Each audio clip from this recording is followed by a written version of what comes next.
goals.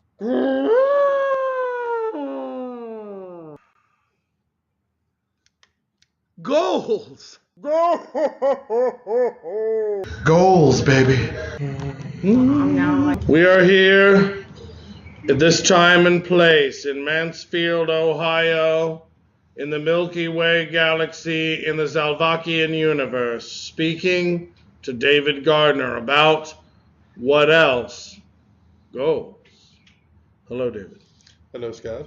What are your goals for 2017, David, and how has 2016 affected this year in the life? My goals are threefold. The first part of this is the business we work for. I have worked for the same client for now 6.5 years. Yep. We won't name them. We'd rather we not. Yes. So we won't. NDA, all that fun stuff. But I have worked for this client for 6.5 years. Mm-hmm. I've trained them now for almost 2 years in many capacities. But I feel that my familiarity with this client is holding me back from being a better trainer. More diversity. I would like to train something else so that I can know where my ability as a SME ends and where my ability as a trainer begins. Subject matter expert versus facilitator. Gotcha. Exactly.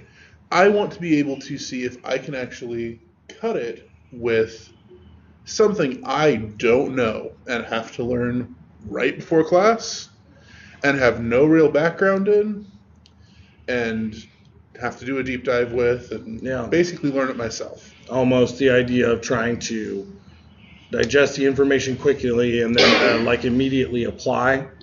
Exactly. Makes sense. Because a lot of the stuff, even here soon, I'm going to be training a part of that line of business that I haven't had a lot of contact with. I'm still able to relate it to things I've learned with that client in the past. Sure. And it ends up being pretty easy, all things said and done. Awesome. But I was able to work on another one of our clients' curriculum building at the beginning of last year, actually. Yeah. And I found myself not understanding a lot of it, and I was creating things with that curriculum that I thought were really cool because I had to approach it from a different creative place. That's nice, yeah. So that's the first leg of my 3 things with my goals. Second leg is I want to be involved with Warrior Way in a more, basically in a bigger way. It's something that I'm really passionate about. I was one of the people that when the founding fathers of Warrior Way first started plying their craft on people to see if it worked, I was one of their guinea pigs, and I loved it. I want to be part of the further growth of this.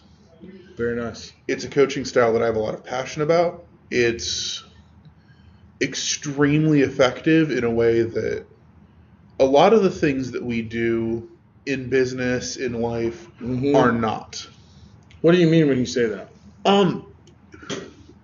It's something that when you're having a conversation or coaching, for example, with Warrior Way, you're immediately seeing the fruits of your labor. You can immediately see people working their way up and down the question ladder. You can immediately see people learning. It's a no holds bar. They either have to not do it whatsoever, or they have to learn. Nice. So seeing that thought process, how people are learning, where they're at in that learning process, has been really beneficial for you. Yes, because I'm someone who wants to make an impact on other people and wants to be able to teach people. And being able to see that I have actually taught someone something, and I'm able to be sure of it right away, is really encouraging to me. Nice. I like that. That's very good stuff. And it also cuts out a lot of the time I feel that is wasted in education.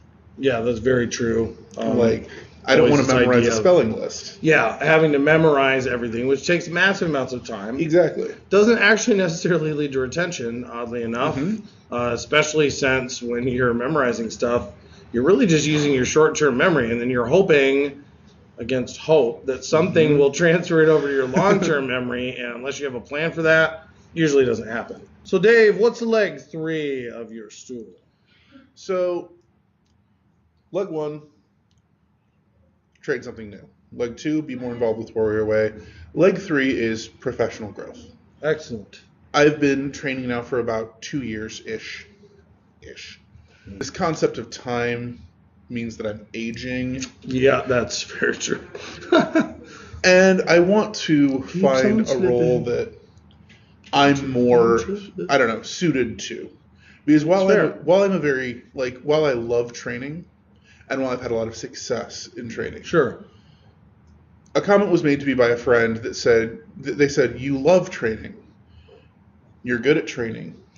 But I see you after you're done training and you're stressed. Yeah, sure.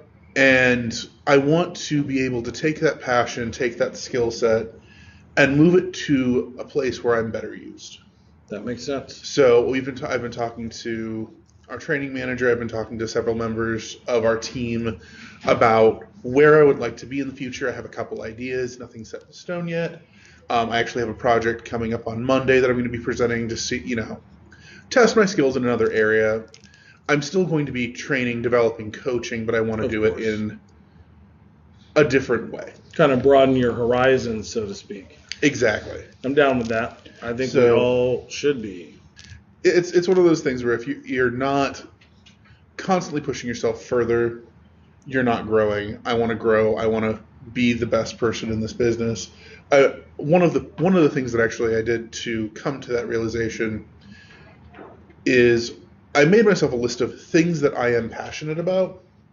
One of those things is having the right people in the right positions. It's something we say a lot of times and like all the time here. But I want to be the right person in the right position. Right now, for the most part, I am, but I want to be, if it makes sense, a writer person in a writer position. I think the English dictionary just rolled over in its grave, but I absolutely understood what you meant. Exactly. And I have a degree in English. And that makes it okay. That makes it okay. All right, Dave. Well, thank you very much for spending some time with us here and telling us about your goals in 2017. This is Scott P. Kent and David Gardner the Great signing off.